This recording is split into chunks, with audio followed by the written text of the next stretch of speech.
Goed manne, ons gaan gou kyk na die JPEG-D bladsy 37, page 37, and I am going to show you how to do the section through a roof and obviously then a foundation and all of the other things. Please note this is scale 1 to 20, which means that this is only 20 times smaller than the real building. And this one is scale 1 to 50, which means it's much smaller, scale 1 to 50.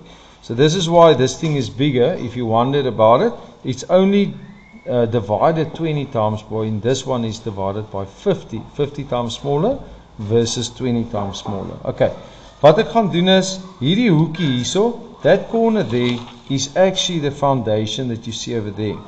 The sizes that they provide to me is 600 by 200. I am drawing on a scale of 1 to 20, so I'm going to quickly work this out. 600 divided by 20 gives me 30, if my maths are correct. This will give me 10 millimeters, or maybe not. Let's just quickly see. So 600 divided by 20 is 30, and 200 divided by 20 is going to give me 10 millimeters, if I'm not mistaken. I'm also going to do some other calculations here. This one is 500 divided by 20, which gives me 25. If I were you, I'd do this beforehand. 800 divided by 20, and that gives me 40. If you know what it is, just write it down. That one is 2400. This is all millimeters, divided by 20 is 120. That is going to be obviously 10. Then let's just see what the other measurements are. This is 20 millimeter screed, so that top part is going to be 20 divided by 20, that's 1 millimeter. And this whole thing over there, they give me a bit of a bigger picture here. So this is 100, which means that 100 divided by 20 is 5, so that is 5 millimeters. And then I'm just trying to see what all the measurements are that they give me here. They tell me that it's 500 up to the 500 to the finished floor level. So this is the FFL, or the ground level. Okay, obviously my compacted hardcore filling is going to be in between this part and that part. This is the concrete surface bed, that is just the screed, the fine cement on the top. This one contains stone, that's why it's got little triangles in, as well as this one. This one, according to the type of wall, it's all at 45 degrees, my hatching. And it should be at an angle of 45 degrees and equally spaced. And please don't draw it too small, because it's going to take you too long to draw it. Okay, so let's quickly draw the basics that they provided to us, and let's see where we get to. And we actually want to get to the roof there. So I think for this explanation, most of the stuff down here you will be able to do anyhow. So I'm going to be focusing on how to draw the roof truss at the top. I'm going to save some time there. The rest you can do on your own. It's grade 11 and 10 work. So I'm going to take 40 plus 120 is 160. And I'm going to draw up to there. And I'm going to draw the foundation is 30 by 10. So let's quickly do that. So I'm going to work here. I'm just going to use the two triangles because it's a bit limited my space over here. I am going to draw this line there. I'm going to start over there. Remember, you're drawing against time, so you need to work as quickly as possible. Don't sit and relax and just draw while you're watching TV or something on your phone, because you are going to run out of time in the exam, because you're not going to be practiced in. So 600 divided by 20 is going to give you 30 millimeters here. And then obviously the height is going to be, according to my knowledge, it's not going to be as I did it here, that the height is going to be 10 millimeters according to what we worked out. So this should be 10, a height of 10. I'm just quickly going to work that out.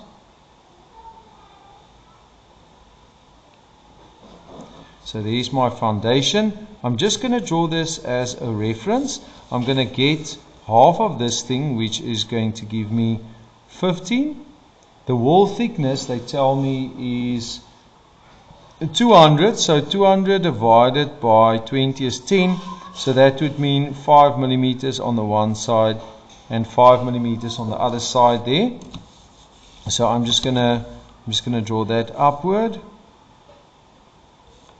Please use your drawing instruments. I'm just using 2 triangles because of limited space here. So I am drawing accurately, but this is not the correct way to draw. You need to use your drawing board, please.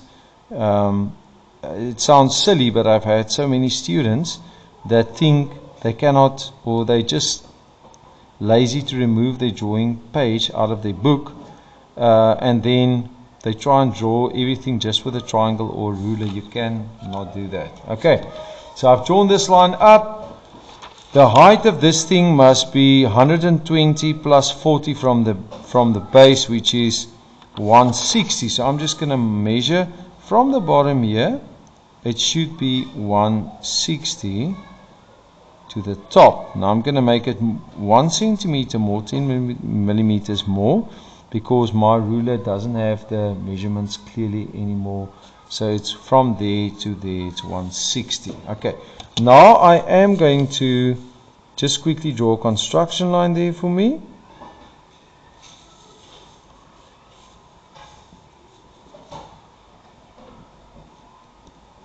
Just going to draw it slightly longer. Alright, and the first thing I'm going to do here is I am going to draw the wall plate. Now the wall plate, they tell me, is 114 by 38. So it's 114 wide and it's 38 high. So 114, let's quickly get that measurement again. If I work on the calculator, it's going to be 114 divided by 20. It's 5,7 now, guys and ladies. 5,7. How do you measure that off even, eh? 5,7, you can round it down to 6. You're really not going to see the difference on your drawing. And you have 1 millimeter variation on your drawing. Tolerance is 1 millimeter, okay? So 6 millimeters there. The height, of course, if it's 38, you can round it to 2 millimeters if you divide it by 20. So that is your first thing that you draw. If you wonder what the wall plate is, it is not a plate, as some kids think. It is just a piece of wood.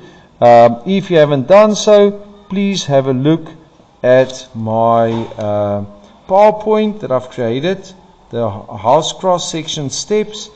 It has wonderful information on the sections. Okay,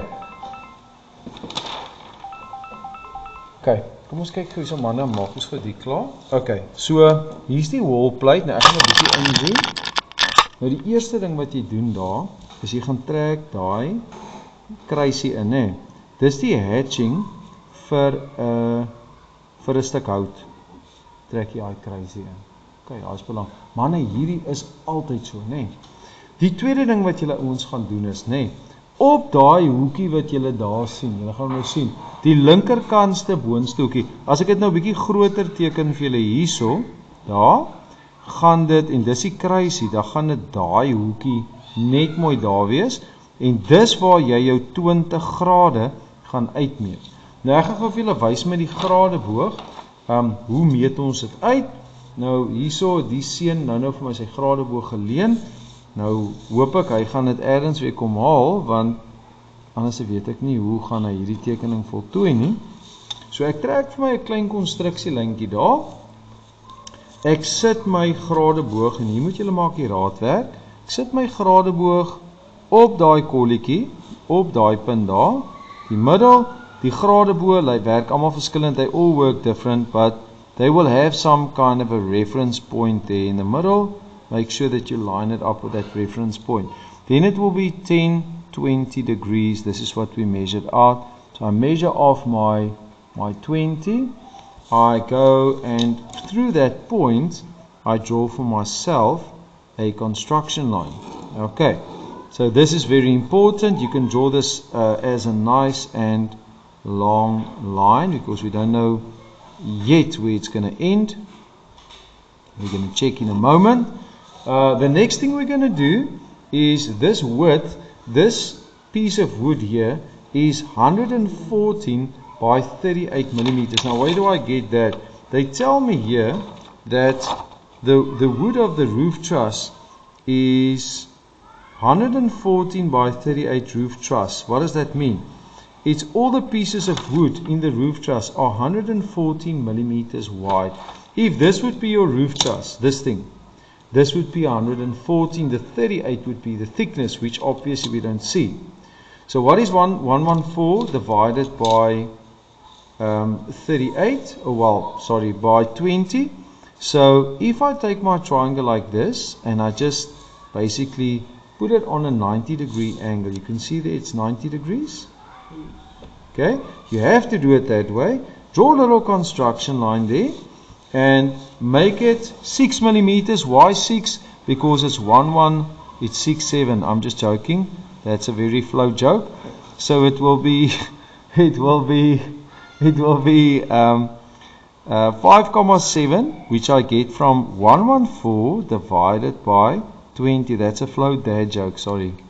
Okay, and then this is 5,7, which is almost 6 millimeters. I'll make a little mark there. I take a triangle and I put the triangle and the other triangle or the ruler together, and I draw for myself a parallel line to the existing line. Why, guys and ladies? Because the roof truss will be there and there will be a 1 at the bottom as well, and that bottom one will be exactly where that line ends. So it will basically be like this. So you'll have a piece of wood here and you will have a piece of wood there.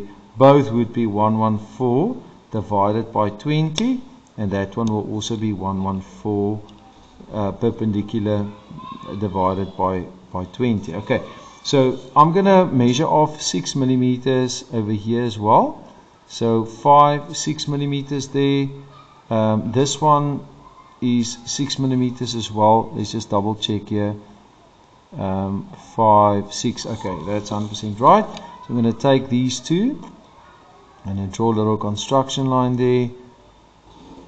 Alright, and so there's my bottom one. These two are supposed to be the same. They don't look exactly the same, which is weird. It's supposed to be 6 millimeters. Let's just have a look there. It is 6 millimeters. This one is supposed to be 6. Yeah, it is 6 millimeters. Alright, so there's my one piece of wood, there's my other piece of wood. Now in the question, I'm just going to handle a few basic things here. I'm going to erase some of the unnecessary lines here. So I'm going to erase that. Remember, this roof truss is built into the wall. So what you are seeing here is you are seeing, if you look at my PowerPoint, you will understand what's going on here. So what you have here is you have a step here, and this part here literally is, this is a gap right there, and then they normally go and they build it slightly up to keep birds and things like that, birds and squirrels and whatever else from going into your roof. So this is my roof truss. You can always draw it like this. This will be visible, but obviously this middle part won't be visible. So I'm just going to draw this line in. I'm going to draw that line in. This will fall away, and this will fall away. So this is a stock standard thing that you will draw every time like this. Okay. The only thing that will change is the design of the roof truss and maybe a thickness here and there, but it will always, that point will always be there where these two lines connect. Alright, now let's quickly look at that. Well, before the overhang, let's look at this distance here. Now you will remember that we spoke about purlines. So what is a purline? A purline is the pieces of wood that are now over here that are going to be running across my roof trusses over the length of the roof. where I'm going to put my roof plates on. Why? Because I'm going to hit my roof nails into those purlines. Okay, so where do I start with these things? Well, in the question, that is not really the important thing, because in reality, if I draw a purline, I just made a rough sketch here, the purlines could start actually, if this is your fascia board on the side, your purline could start there where that fascia board would end. That's what logically how I would do it. But you could go a little bit inward, or you can start on the top of your roof. The important thing, however, is the size of that thing with a cross in, which would be, well, also 76 by 50. Well, in this case, they say it is 70 by 50. And note that the vertical, I almost want to say the height, the longest part will be 90 degrees with the roof truss. Why? Because it will be strong. It will have more load carrying capacity across the width than if you would put it flat. So it will always be like this. So this one will be 70 divided by 20. This one will be 38 once again. 50. 76 by 50. Where do I get that from? Sorry, it's this measurement here, 70 by 50. So that part is 70. Sorry, this part is 70, and that top part is the 50. Divide that by 20. Divide that by 20. This will give you, I think, 2.5 millimeters. We can double check that in a moment, and this will just give you a bit more than 3 millimeters. So we'll have a look at that as well, exactly what it is. So that I'm going to start drawing out, but important, that is the height before I have my roof covering that's going to be on top of it. Okay, so I'm going to do that quickly. So let's quickly take the calculator, and let's just quickly determine that measurement. Remember, we said 76 or 70 by 50. I'm sorry about that. So 70 by 50. Okay, so I'll take 70 divided by 20. Let's quickly work out. 70 divided by 20, 3.5 millimeters. So what I would do is, on 90 degrees on that line, I would measure out for myself 3.5 mil. 1, 2, 3.5. So what do I do now? I simply take my ruler, the same angle. I almost want to say, if you do this in the test, you're going to have 3 lines. That will be the length of that purline. And this will be your roof covering. If that thing has got thickness, you can check. Let's say they say it's 9 millimeters thick or whatever. Then you can divide that through your scale. But you're going to see it's normally just a line. Okay. I am going to erase this. Why? Because this cannot extend past the top of my roof plate. Okay, so what is this, guys and ladies? What's going on here? So sometimes in a drawing you'll see a flat part there.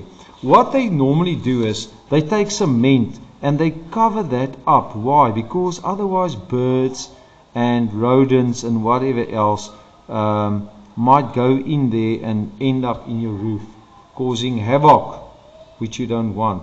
So sometimes they cover it up with cement there, but that is a bit more time consuming, I would say. So what they will sometimes do is, sometimes you would draw it like this. Just draw it in the same manner that it is given to you over there. But it could also be that they give you a bit of a overhang and they cover it up here. Many times you see on houses, you see a little board here on the outside and the fascia board there, and that is to cover it up. And normally if it's open there, then that would prohibit most of the things that would normally enter through the top there. Okay, so that does help a bit, and your fascia board should also cover it up a little bit there on the side. Okay, so let's quickly go further with this. So we mentioned about this purline. So I'm gonna you're gonna ask me, but where must I start now? Okay, let's first do the overhang. Now, according to JP's drawing, you will see on your drawing there was a roof line provided on your drawing. Now, this is one of those things where you're going to have to use your brain And it's not difficult. I mean, you do get the overhang here. So what you simply do is you measure it in millimeters. It's 10 millimeters. Now, if you're drawing on a scale of 1 to 50, this is so easy. It's going to be 10 times 50, which equals 500 millimeters in reality. What the heck is that? That is like almost 2 rulers in reality. Now, I am drawing on a scale of 1 to 20 here. So I need to take the 500 and divide it again by 20. So I multiply with 50 because I'm going from a small drawing to reality. And then I'm dividing again to get it onto a scale of 1 to 20. So it would be 10 times 50 divided by 20, which gives me 25. Okay, so where do I measure this? I go to my wall and I measure there 10, 20, 25, and I simply go and I draw a vertical line there. Construction line. Okay, that is basically where this thing is going to end. Now I can take my eraser. I can erase this bit here. Okay, I'll erase a bit of that roof plate, not the whole thing. And I am going to erase this as well, because I don't need that part now anymore. And you can even erase that line over there. So you're going to have this. Okay, you're going to just extend this slightly past that. Why? Because your gutter is going to be positioned over here. Your fascia board is going to sit there. So let's have a look. The fascia board is 200 by 20. 200 by 20. That's the board on which you're going to put your gutters. Alright, so what I'll simply do is draw a straight line up there. I am going to go 200 divided by 20 is what? Is 10. So my fascia board is going to end there. It's going to be 20 divided by 20, which gives me a millimeter. So there's my fascia board. Little rectangle there. Okay, very simple. I've got my roof truss coming through. I've got the tie beam at the bottom. I've got my roof covering go over there. And now I can draw my first purline. Okay, this is how I would do it. If you cannot do it this way, if you run out of time, just draw your first purline some distance away from the start there. And just make sure that the distance from the first one to the second one on the same side measured. If you measured from the left hand side of the purline or the right hand side, you're going to measure up to the right hand side of the second one. Okay, so I'm going to put it 90 degrees on there. Make sure you do it that way.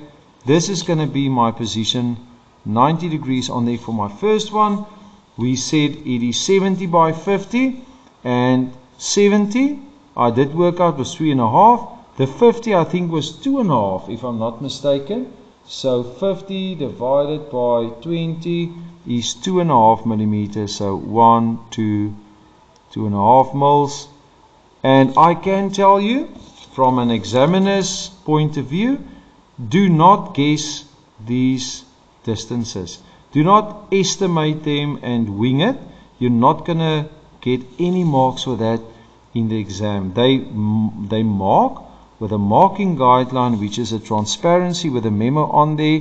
You are allowed 1 millimeter difference between their memo and your drawing. Everything that is out from there, they're going to mark with a mistake, but if it's out more than a millimeter, you're not going to get your marks. If you draw that freehand, no marks. Okay, so please don't make that mistake. We see this every year in the exams. The kids wing that, or they don't know what these sizes are, and then they get no marks, so they're just wasting their time drawing it out if it's not right. Okay, now the distance they told us, if we read the question, this is why you need to know the names. They said that it is 70 by 50 purlines spaced accordingly to the schematic diagrams. Now here we see purlines at the top 1200 center to center, which simply means from the first one to the second one to the third one. Either the center or the right or the left, it doesn't matter. 1,200. Let's quickly work that out. And if you can do one, you can do all of them. 1,200 divided by, let's say, 20 is 60 millimeters. So I'm simply going to go from the right hand side. I'm going to measure 60. And I am going to measure up to 120. Going to do another one there. Remember, that is the right hand side because we measured from the right. So if you now go and you redraw those, I'm going to put my triangle there at the bottom. Remember to do this to save time and to work accurately. Well, I'm going to do it this way. Just going to swivel my triangle. There's my first one. There's my second one. If you really don't know how to do that, just put your triangle on there. Make sure it's 90 degrees with your ruler. And this will be 2.5 mils. So 1, 2, 2.5 millimeters. Same here, 1, 2, 2.5 millimeters. Let's say you're a bit out of time and it's under pressure. You can do the second line like that. Just make sure that it is in fact parallel. Okay, don't just wing it. Please make sure that it's accurate and according to the measurements. Put in that little cross there. Don't forget about that. You get a mark for every little, half a mark for every cross there, and you also get a mark for the sizes of these things. Okay, so they all need to be, I can see that there's a slight difference in size between my first, my second and my third one. Make sure that it's accurate. Okay, so that the distance in between them need to be equal. Right, now for the last bit, because our time is limited, if you can do this, you can do all of it. I am going to do the 38 by 38 batter. Now, the brandering is the part where I put my ceiling board in. Okay, so it's very simple. In between the roof truss bottom, I'm just going to draw this up to here. There will be a breaking continuity here. I'm not going to have time to put that in, but how you get that is you're going to have to measure on your drawing from the edge of the roof here, which is that point there. You're going to have to measure where this thing stops. In other words, where that circle ends. Measure that times by 50, divide by 20, and then obviously measure it off from there to wherever it stops, and then you do that breaking continuity. How do you do that? I'm just going to quickly show you. Straight line, make a break in the straight line, a line in the middle, and now same angle, just a line there and the line there. That is your breaking continuity. Take it all the way through, but make sure this distance is correct, and then you just erase everything on that side. Okay, quickly, the 38 by 38 you can round down to 2 millimeters. So 2 by 2, I'm going to exactly leave open 2 by 2 here. The reason for that is practically you will not put that against the side because you will have a cornice there and you're going to need something to hit that into. So I'm going to draw the first one. The height there will be exactly 2 by 2. So I'm going to draw that in. And now center to center would mean my next one, according to my drawing, they say this is, let's quickly have a look here.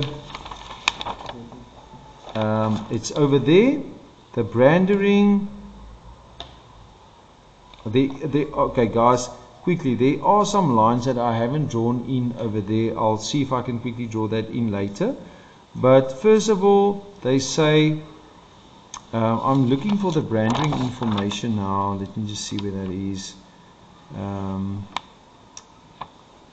Where is that now? Let's quickly see.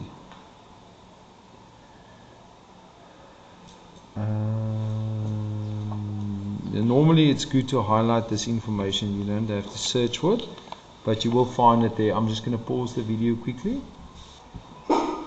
Okay julle, so ek gaan nog so bietjie gou aan met die verduideliking. Onthou, ek gaan net 'n stukkie vir julle doen om tyd te spaar. Onthou, wat ek gewoonlik doen is, ek skraap vir my met my passer. Nou ek het sommer een van hierdie ou goedkoop passertjies. I have one of these cheap compasses that you get in the mathematical set. What I normally like to do is I learned this from a colleague many years ago, and he was at one of the schools there in Cape Town, trying to think what his name was, but he was fantastic and he taught me this, and he said that open up your compass, you know, clench it like this between your fingers, and then scribe in a line at the bottom of your 45-degree set square. So if you don't want to do that, you can also take a Koki if you want to, but I mean, you need to know what you're doing, otherwise you're damaging this thing if it's skew. But I've learned that you can also take a Koki and just put your finger against it there as a guideline, take it there and just quickly pull a line there. That can also work exactly in the same way, and there's a second line. Okay, so what am I going to do now? To save me some time, which I don't have in the exam, don't have a lot of time in the exam, so what I'm going to do is I'm going to quickly do my hatching. Let's say for instance I'm going to start, let's say over here, I'm just making an example. So I'd be drawing a line, I would move my triangle up, I do the next one, I move it up. So I first do one line all the way through. Obviously I still need to have like a concrete lintel here and all of that. So I'm going to put this up, I'm going to take this one line through, I'm going to move it up, I'm going to move it slightly upward. I have a line there, I'm going to move it up, draw that line in. Okay, now I'm going to do my second one. So I'm going to take this one, just move it up onto that first line that I had just drawn. Normally your triangle has a extra line there, so I just put this in. I'm going to draw the second one, I'm going to move it up, I'm going to draw the third one, etc, etc, etc. Now there is one thing to keep in mind, and that is that this is a common brick wall. In other words, this is not face brick. Face brick is the one that you don't paint, that you don't plaster down. And for instance, if this would be face brick, you would have an extra line in between these ones. So you're going to have to do all of these, and you're going to have to put in an extra line, single line in the middle. So just make sure about that, depending on what they ask in the question. Alright, so now the next part here would be to draw in my concrete lintel. Now, according to what was provided, the concrete lintel had a standard size, which I am just going to quickly find. So the concrete lintel, let us see. Okay, they tell me that this distance up to there is, I drew over it, so I cannot exactly see what's going on here, but I'm quickly going to erase it slightly. Let us see.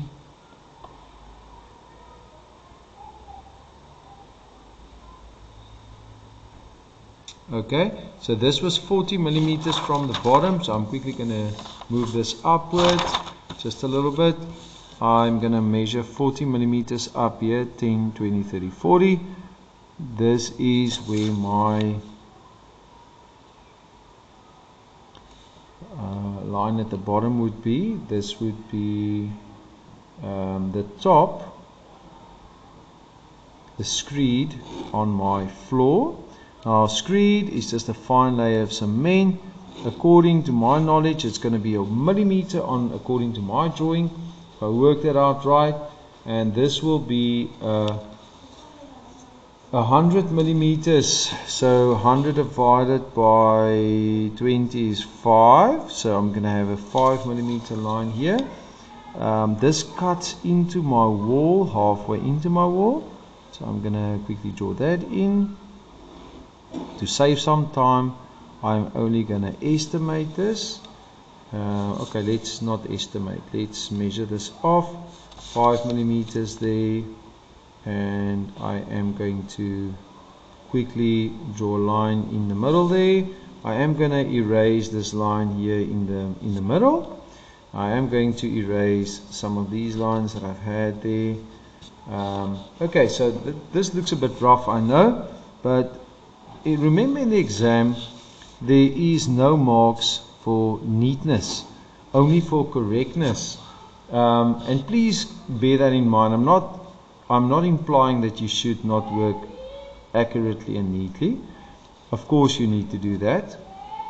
But what is equally important is it's not going to benefit you to work super neatly and not finish half of your paper. I've had a student that was so neat and he did such amazing work, but he could only finish 50% of his paper because he drew very slowly, and he had the knowledge. But I mean, also if you know you're really slow or there is some reasons, you know, valid reasons, also make sure that you apply for extra time in the exam. That provides you, if it's valid and it's you know, if it's authorized, it will give you half an hour extra additional to your paper, which, I mean, in half an hour you can do another question. So that would be not a bad thing. Okay, so what I'm going to do now is I'm going to find the height of a door. In the question they tell me that the door frame, let's just see where the section goes through. The section is going, according to this drawing, it is going through a window, okay, which is going to be interesting because there's some knowledge being tested here. So the first thing is a door normally ends at 1,200, or well, at 2,100 millimeters divided by 20. That's the height of the door. They give it to you. That would be 105. So normally 105 would be the top of your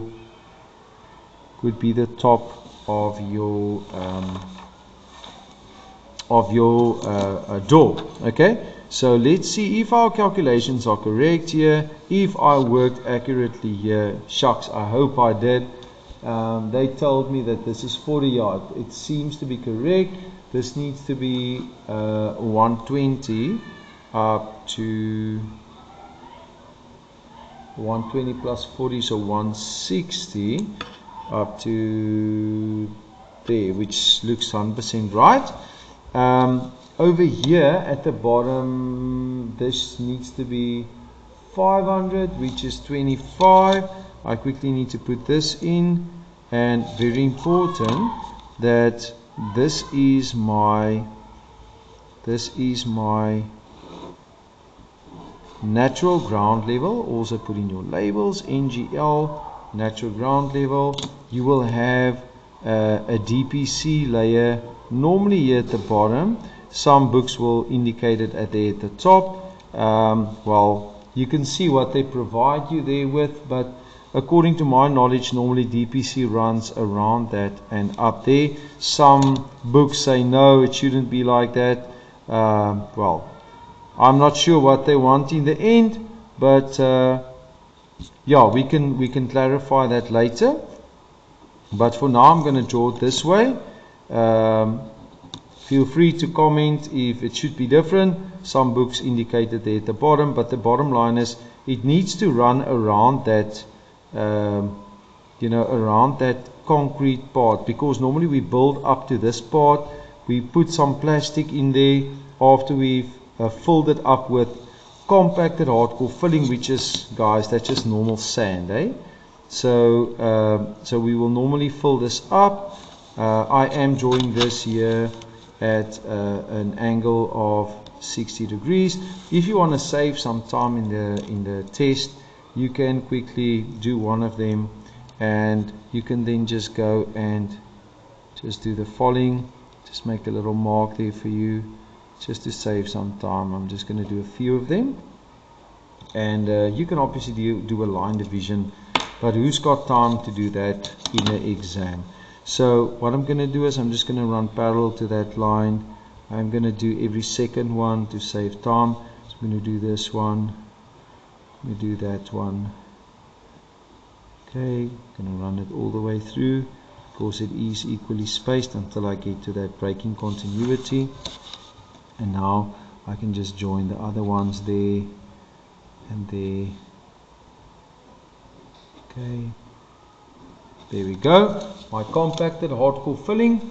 Remember, below the substructure everything can be, which means under the ground you can do everything in freehand. So what would I do here? I would measure two equal distances. I would simply go and I would create for myself, well, you can use your 45-degree triangle if you really want to do that. I am going to just make a just like a reference line for myself, and I am going to just quickly do this. I'm going to go up and just more or less at an angle of 45 degrees. I'm going to do this. I'm going to do the same thing, and I'm just going to take those lines straight through, straight through and up, straight through and up. So just more or less. Okay, I'm going to erase the line in the middle. This is normally how I do it. And now all these lines will be running in the same direction. What does this mean? This is basically my normal ground. So I'm just going to quickly fill this up. I'm going to do the same in the opposite direction. I'm going to do the same there at the bottom. You don't have to go lower than this. You only have to do like a layer of this. This can be all freehand. Don't be too particular in the exam, in the sense that you, sorry, that part was not right there. If you do a breaking continuity, I'm just gonna, let's say this is where it ended, just do your little line there. I'm not saying this is the correct place, but this is the method that I would do it with. Take it all the way up. Obviously you're going to bring your hatching through. Remember what I mentioned earlier. From here, a normal standard door, according to what they gave you, is 2,100 up. So 2,100 divided by 20 gives me 105, which means 105 is here. That would mean that this is the position of what? This is the position of the start of the concrete lintel. So this is normally where a door would be. But we know now that we actually are not drawing a door. We are actually drawing what? We are drawing a window. Alright? So we are going to draw in that concrete lintel. Let us just see what they provide us with. Now, let's see if we can find any information on a concrete lintel here. It should be somewhere in this information.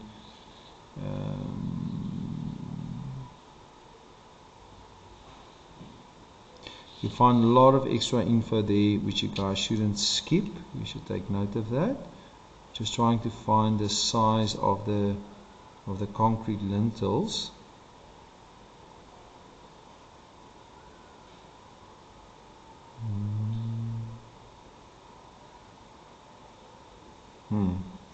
I don't see it here, but it must be here somewhere.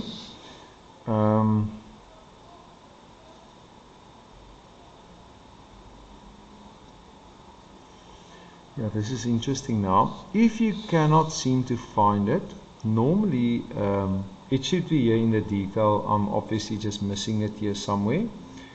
But yeah, normally take a highlighter and search for that information. The concrete lintel should be here somewhere. I cannot find it now for some weird reason. But okay, let's say it was not given to you. I will make sure that I draw the size of a normal brick. What is the size of a normal brick? It's normally, if you look at a brick, it is normally 85 millimeters high, and it would be 110 wide and 220 long. Now, maybe I've just overlooked the concrete lintel in this drawing, but doesn't matter what the case is. I am going to draw it in 85 millimeters. 85 divided by 20 is 4,25, or you can even make it 100 if you wanted to. It will be more or less the same thickness as this concrete surface bed. So I'm going to make it 4,5.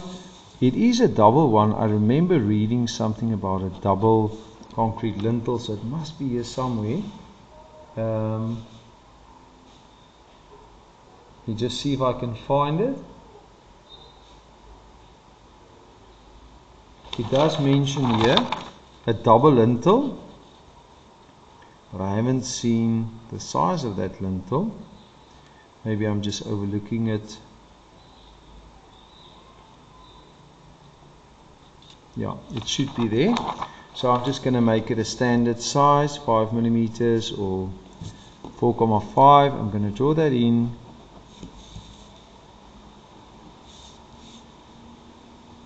Double lintel, and for the double lintel it means in half of this thing, just going to draw a little line. Remember, I'm going to have triangles and dots in there. Why? Because it's made up out of concrete, which of course has little pieces of stone and cement in it. So the bottom of your concrete lintel and where your door ends is always the same height as your windows. Okay, so according to what they tell me, the section through the window is window 2. Now window 2 will have a very specific size. Window 2 is, according to this drawing, this one over here, that is the door. This is window 1, this is window 2, so 650 high. Alright, so I'm going to go 650 divided by 650 divided by 20, 32,5. So I'm going to measure off 32.5 millimeters and make a little construction line. Okay, remember now that I am going to have a window sill. I am going to have something to the likes of the next thing. A normal brick is exactly the same size as that concrete lintel there. So I'm going to measure 5 millimeters here. Alright, and I'm going to give it a little step there. Alright, you can go and watch my my PowerPoint if you, I'm not sure how to put a link to a PowerPoint in the description. Maybe I can do, maybe in the description I can add for you guys just like a link, a Dropbox link to specifically the PowerPoint, which I think is going to be amazing for you guys and for you ladies. Alright, so now on this part I will have DPC here, damp proof course plastic, to keep moisture from going in there. I will then, normally my windowsill normally would run from here to there. That would be my angle of my windowsill. Now they tell me the windowsill is, let's have a look, 150 by 20 fiber cement sill under all windows. So 150 is the length and 20 is the thickness. So let's see if I go here and I say 150 divided by 20, I get 7,5. So I'm going to do 7,5 here, which is almost 8. 7,5 round about there. I'm going to have a line parallel there. It should be actually 20, which gives me a millimeter thickness. Now this is one of those things, once again, don't estimate it, do it right. Use the angle that I had shown you there. 1 millimeter thick. It will be like I mentioned 7,5, this specific one, which means that I'm going to round it down to 8. It is going to stop there. I am going to erase it, that bit. I will have a 90-degree corner there, which don't freehand that. Then normally they fill this up with cement. You have DPC there, so just check for the labels there. Of course there will be no hatching over here, but you will have 45-degree hatching all the way here through your drawing, so make sure about that. Okay, now here's the thing. How do I draw in the window? Now guys, a window in a drawing doesn't matter what it looks like. The only thing that you have to draw in is actually just the glass. You don't have to draw in the frame. That is not required of you. So what I will do here, there will always be a line here because this is the back part of the wall. Alright, and you will see that in my 3D picture later, which I can try and get to you guys in some way or another. And then this is the middle of my window. Now I'm just going to check what they say here about the window. They mention here a measurement of 50, but the glass is not provided. I don't know. I'm going to check here if I see anything with regards to the glass.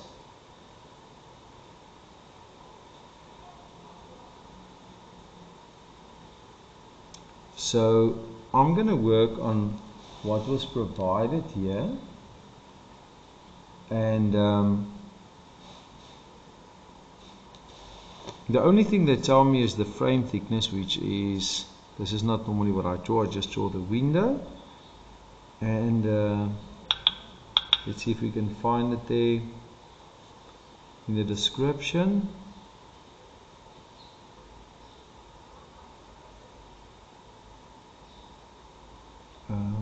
Yeah, we don't see it here. I don't see any glass thickness, nothing like that.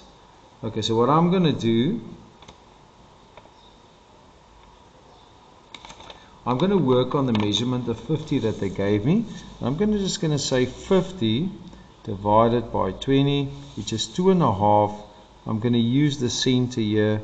It's 2.5 is 1,75 to each side roundabout, and I am just going to draw for myself a line, a vertical line up there. It's another vertical line up here, and that is the only thing I'm going to draw in. Like I said, normally we draw the window size. This should not exceed, there should be 2.5 millimeters. Ours is a bit more than that, 2,5. That this is the correct measurement that we should have. Let's just erase that. That line should be over here. Okay guys, I know this is looks a bit rough and it's not the neatest drawing. My emphasis today is not neatness. My emphasis is that you will understand how to do a section through a foundation, that you will understand how to do the roof trusses, the brand ring, center to center. Remember, that still has to get in there. And yeah, if you could do this, you can score maximum amount of marks. Remember, there are some other detail here that you also have to draw in.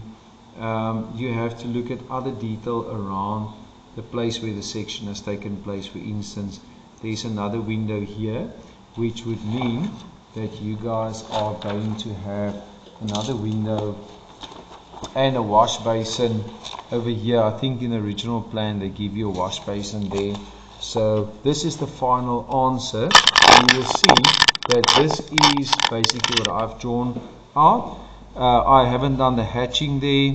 Remember these labels: natural ground level, DPC, FFL finished floor level. In Afrikaans sal dit VVV voltooide vloervlak wees. DPC again there because under that thing there should be DPC. The barge board I didn't draw in. Now what's the barge board? The barge board is the piece of wood or composite board that cover up the sides of your drawing. In Afrikaans praat hulle van 'n windveer. So hy gaan hier oor die kant van jou dak. So hy cover hom op, maak hom toe aan die kant, and it also rounds it off here on the side of the building. You normally see it on the sides of the building. The barge board is what is visible over here.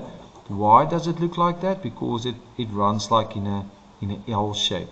So it basically is something like this, and it gets fixed here on the side of the building. So it actually goes around that corner, closing it off nicely on the sides. The fascia board is what you see over here. And you're going to say, but why do I see this? Well, you are going to see it because if you section here, let's get this in perspective. If I section through here and I take this part away and I'm looking in that direction, obviously I'm going to see a bit of the barge board sticking out there at the back, and that is the reason why you see the barge board over there. Okay, why don't I see anything here? Why doesn't the barge board continue? Because the wall is built up all the way to the top. So this is wall, that is wall, that is wall on the side of the building, and that covers it up. Okay, so I hope this makes sense. Remember this window in here. Remember this is on the height of, it starts on the same height. That is the opening side of the window. That is the hinge. Remember to draw in the frame thickness. And this is the wash trough that you see over here. You'll also notice I haven't drawn this in by my drawing for time, but also there's another vertical part that needs to get in there. I think it's called a king post, so that also needs to be drawn in there. Guys, if you can do this, the gutter, you get the measurements for this. I'm not sure what this was. I think it was 150 by 100. So the width 150 divided by 20, that is 100 divided by 20. For this, you're just going to draw a center line, a construction line, according to the measurements they give you. Very important. Just first draw a center line. Alright? Once you have the center line, go parallel to that center line. So you're going to have a center line running like this. Now you're going to go parallel, parallel, the same distance. You're going to go parallel, parallel, same distance, parallel, parallel. Where those lines intersect, that is the edges of that pipe. Now this is so important because every year I see the kids not doing this right. So always do the center line first. Look at the diameter of that pipe. Remember, it's normally a round pipe. There should be a line in there. There should be a line in there. Should be a line in there. Okay, so do it according to this. First the center line, and then just go parallel to the sides. I mean, you have seen how I did the roof trusses. You do the same thing with this. And that's it. Good luck and happy drawing. If you just want to check your drawing, this was the memo for the floor plan. Note there, two-way switching, which looks like that, like almost a 2/7, which means I can switch it on and off there. A switch socket, a plug. Please remember that you don't assume the gap is the size of the window. Check the size of the window. The gap is always wider than the provided window. The overhang is the same size as the thickness there, normally about 1 millimeter. Obviously, look at things like a rainwater downpipe. 2x40 means it's 1 unit. If you don't know what that means, you've got 1 unit with 2 fluorescent tubes in it. That is the reason why it's 2x40 watts. Each tube is 40 watts. There's 2 of them in there. Don't write N times 40. They will tell you how many there are. This one circle with 2 lines, they would mean 1 box with 2 switches in it.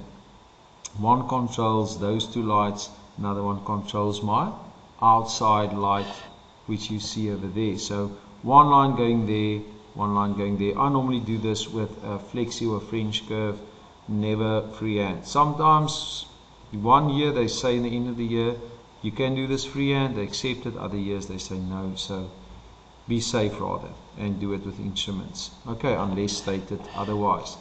Yeah, I think this is the important thing. The rest on the southeast elevation, the stuff the kids normally forget is the rainwater downpipe.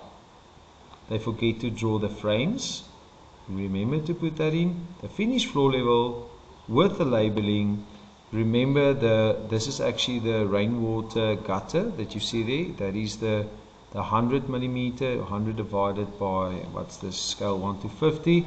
So that will be about 2 millimeters. And the barge board on the sides, which was provided to you, make sure that you have that measurement. Where do you get that? The barge board was given here 300 by 100. So this, obviously, if this is 100 divided by 50, this should be 2 millimeters from there to there, and 2 millimeters there, 2 millimeters there. My gutter should also be 2 millimeters. Okay, guys and ladies, good luck. Proud of you. Keep on drawing. Please notice there's a difference in height between the garage and the rest of the house. Therefore, you will see a line there, and that is basically a drop, in the floor height between the two. Okay, right. Have a wonderful evening. Bless you. Yeah, may you have a fantastic evening. This is your gully. That's the place where all the pipes run in, and that is a gully is not something that is used for rainwater. A gully is used for grey water, like dishwasher and washing trough, outlets going into that thing there, or a shower or bath. Those pipes will normally end up in here. Okay guys, nice evening. Bless you.